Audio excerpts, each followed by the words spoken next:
पश्चिम उत्तान आसन हमारे शरीर के इंटरनल ऑर्गन्स को क्योर करने का काम करता है। सबसे पहले इसकी सीमाओं के बारे में बात करते हैं कि इसको ये नहीं करना है। अगर किसी को हर्निया की समस्या है, स्लिप डिस्क की समस्या है बैक में, या फिर किसी का रिसेंटली ऑपरेशन हुआ है या फिर कोई सर्जरी हुई है, अगर कोई लेडीज प्रेग्नेंट है तो इसको ना करें। अगर किसी के पेट में अल्सर की समस्या है तो वो इसको बहुत कम प्रेशर के साथ कर सकते हैं, बाकी उनको भी ये नहीं करना है। अगर करना चाहते हैं तो बहुत हल्के पेट पर अपने अधिक प्रेशर ना दें, हल्के प्रेशर के साथ कर सकते हैं। अब बात करते हैं इससे हमें क्या क्या लाभ प्राप्त होंगे।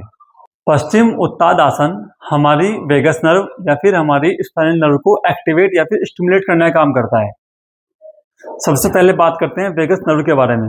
वेगस नर्व हमारे शरीर में कहाँ कहाँ फैली है और कैसे ये काम करती है। वेगस नर्व हमारे ब्रेन से हमारी बॉडी में लिंक होती है, जो हमारे हार्ट, लंग, लिवर या फिर इंटेस्टाइन से लिंक होती है। ये हमारे जो बॉडी के इंटरनल ऑर्गन्स है उनकी मॉनिटरिंग करती है और उनका जो कमांड है वो हमारे ब्रेन को रिटर्न करती है। सपोज कीजिए आपको भूख लगी है, ब्रेन ने आपको सिग्नल दिया भूख का, आपने खाना खाया, फिर ब्रेन को पता चलेगा आपने खाना खा लिया है, तो हमारी वेगस नर्व के थ्रू जब हमारा पेट स्ट्रेच होगा तो हमारी वेगस नर्व के थ्रू हमारी ब्रेन को कमांड सिग्नल मिलेगा कि खाना मिल गया है और भूख को वो फिनिश कर देगा। अब सपोज कीजिए हमारी वेगस नर्व वीक या फिर कमजोर होगी किसी कारण से, तब बॉडी कैसे रिएक्ट करती है। जब हम उस कंडीशन में हम खाना खाएंगे तो हमारी ब्रेन को सिग्नल नहीं मिल पाएगा कि कितना खाना खाया, भूख लगी है नहीं लगी है। तब हमें पेट भी डिस्टर्ब रहेगा और हमारा ब्रेन भी डिस्टर्ब रहेगा उस समय। कभी तो बहुत जल्दी भूख लग जाएगी, कभी भूख नहीं लगेगी, कभी आईबीएस की समस्या हो जाएगी, कब्ज, अपचन, गैस, या फिर ब्रेन में डिप्रेशन, एंजाइटी या फिर तनाव की इससे बढ़ जाते हैं। अब बात करते हैं स्पाइनल नर्व की। स्पाइनल नर्व हमारी बॉडी की जो रिप्रोडक्टिव सिस्टम है या फिर पेल्विक फ्लोर है, उसकी जो फीडबैक है वो हमारे ब्रेन को रिवर्स करती है। पश्चिम उत्तान आसन हमारा दोनों नर्व को हमारी एक्टिवेट करने का काम करता है। हमारा जो मूलाधार चक्र है, जो हमारी पेल्विक फ्लोर के में होता है, वो हमारी ऊर्जा का केंद्र होता है। पश्चिम उत्तान आसन हमारा उसको भी एक्टिवेट करने का काम करता है। जो हमारी सुषुम्ना नाड़ी है, जो हमारी ऊर्जा का फ्लो हमारे नीचे से ऊपर को करती है, उसको भी ये एक्टिवेट करने का काम करता है। ये हमारे ब्रेन को शांत करता है, हमारे मन को शांत करता है, एंजाइटी, स्ट्रेस, डिप्रेशन को भी ये कम करता है। अब बात करते हैं इसको करना कैसे है। यदि आप पहली बार कर रहे हैं तो आप इसको बहुत फोर्स से नहीं करेंगे, आप धीरे धीरे इसका अभ्यास बढ़ाएंगे। पश्चिम उत्तान आसन के लिए सबसे पहले आप दोनों पैरों को अपने सीधे कर लेंगे, दोनों हाथों को अपनी बगल में लगाएंगे सीधा, और कमर गर्दन बिल्कुल सीधी रहेगी। ये हमारा हुआ दंड आसन। बैठ कर करने वाले सभी आसन हमारे यहीं से स्टार्ट होते हैं, दंड आसन से। अब हमें करना क्या है, अपनी पूरी बैक को आगे फॉरवर्ड बैंड करना है और हम अपने सर को अपने घुटने से मिलाना है, अपने पैरों को पकड़ना है। जितना आसान ये बोलने में है, करने में उतना ही मुश्किल है। अगर आप पहली बार कर रहे हैं तो प्रयास करेंगे अपने हाथों को धीरे धीरे पकड़ने का, बहुत जल्दी इसमें नहीं करेंगे, क्योंकि बहुत से लोगों के साथ समस्या पेट की समस्या है, पेट में चर्बी अधिक है, पेट बढ़ा हुआ है, तो वो इसको पहले हाथ अपने अंगूठे को नहीं पकड़ पाएंगे। वो धीरे धीरे प्रयास करेंगे पहले अपने घुटने में पकड़ना है, या फिर आप किसी बेल्ट का प्रयोग भी कर सकते हैं पकड़ने के लिए, किसी फत्ते का प्रयोग कर सकते हैं किसी भी पकड़ने के लिए। इसको और इजी करने के लिए हम पहले इसको एक पैर से करते हैं। अपने बाएं पैर को फोल्ड करेंगे और अपने दाएं पैर के पास लाएंगे, थोड़ा सा ये इजी हो जाएगा इसको पकड़ना। अब आप धीरे धीरे प्रयास करेंगे इसको पकड़ने का। पहले आप अगर नहीं पकड़ पा रहे अपने अंगूठे को तो आप प्रयास करेंगे अपने पैर को पकड़ने का।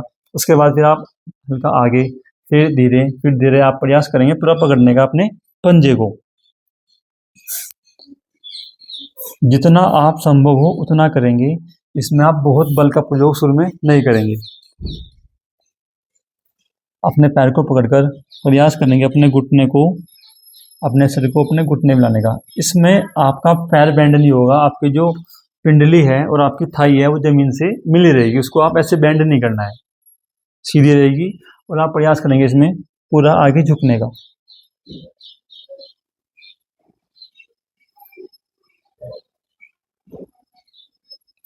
आपकी जो पिंडली है ज़मीन से मिली रहेगी और आप प्रयास करेंगे इसमें पूरा अपने सर को अपने घुटने से मिलाने का।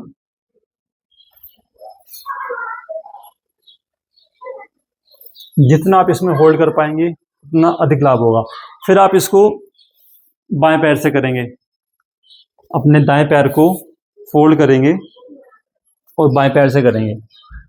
अपनी दोनों उंगलियों से अपने अंगूठे को पकड़ेंगे।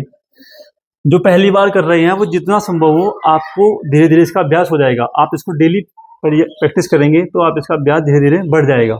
ये हमारा जब हमारी जो पेट की चर्बी है वो भी इससे कम हो जाएगी और हमारी स्पाइन जब बैंड करते हैं तो हमारी कमर भी इससे बहुत मजबूत हो जाएगी। जिसकी कमर जितनी फ्लेक्सिबल होगी उसकी आयु उतनी अधिक होगी। दोनों उंगली से पकड़कर प्रयास करेंगे अपने सर को अपने घुटने से मिलाने का। अब इसको दोनों पैर से करेंगे। आप महसूस करेंगे, अगर आप पहली बार कर रहे हैं, आपकी बैक में स्ट्रेच महसूस होगा, आपको आपकी बैक में ऊपर नीचे महसूस होगा और आपकी जो थाई है या फिर आपकी पिंडली है, आपको इन सब में स्ट्रेच महसूस होगा। आप इनको सबको महसूस करेंगे और इसमें सबसे बड़ा जो पॉइंट है, आप सांस को छोड़ते हुए तब आगे बैंड करेंगे। सांस पूरा भरकर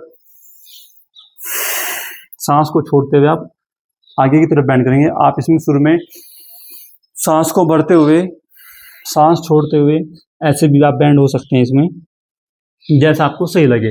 दोनों हाथों से, दोनों उंगलियों से अपने अंगूठे को पकड़ेंगे और अपने हाथ जमीन पे टच करेंगे दोनों और प्रयास करेंगे अपने घुटने को अपने सर से मिलाने का।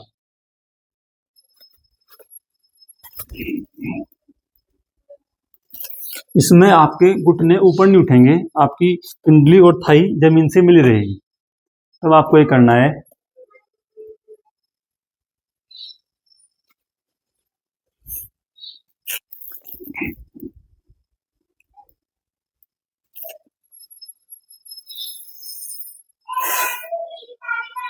ये हुआ हमारा पश्चिम उत्तानासन। अगर आप पहली बार कर रहे हैं, पेट पे अधिक चर्बी है, तो आप इसको धीरे करेंगे। अगर कोई गंभीर समस्या है तो भी आप इसको, अगर आपकी एज अधिक है, 60 प्लस है, तो भी इसका अभ्यास धीरे धीरे करेंगे। ये हमारी पेट की चर्बी को बर्न करने का जो प्रोसेस है उसको भी स्टार्ट करता है। जब हमारी जो पेल्विक फ्लोर है उसकी जो मसल वो स्ट्रेच होती है, तब हमारा जो रिप्रोडक्टिव सिस्टम है उसको भी ये मसल वो भी स्ट्रेच होती है। तो इससे हमारी जो सेक्सुअल स्टेमिना है वो हमारा इम्प्रूव हो जाता है। अगर किसी को रिप्रोडक्टिव सिस्टम में कोई समस्या है, मेल या फीमेल में, या फिर किसी को यूरिनरी ट्रैक की सिस्टम की प्रॉब्लम है किसी भी मेल या फीमेल में, उसको भी ये क्योर करने का काम करता है। बैक की समस्या है उसको भी रिमूव करता है। ये आसन बहुत लाभकारी है हर व्यक्ति के लिए। अगर आप इसको डेली अभ्यास में शामिल करते हो तो आप महसूस करेंगे आपकी जो कमर है वो तो फ्लेक्सिबल होगी। जो आपके पेट के जो पार्ट हैं, आपके लिवर, पैनक्रियाज, स्प्लीन या फिर इंटेस्टाइन, उन पर प्रेशर पड़ता है, उनकी जो मसल स्ट्रेच होती है जिससे उनकी कार्य करने की क्षमता बढ़ जाती है, जिससे हमारा मेटाबॉलिज्म आपका बेहतर होगा, बूस्ट हो जाएगा बढ़िया, जिससे आपको खाना सही से पचेगा या फिर आपका फैट बर्न जो प्रोसेस है वो स्टार्ट हो जाएगा। वीडियो अच्छा लगा हो तो वीडियो को लाइक करें और सब्सक्राइब करें। सभी को राम राम।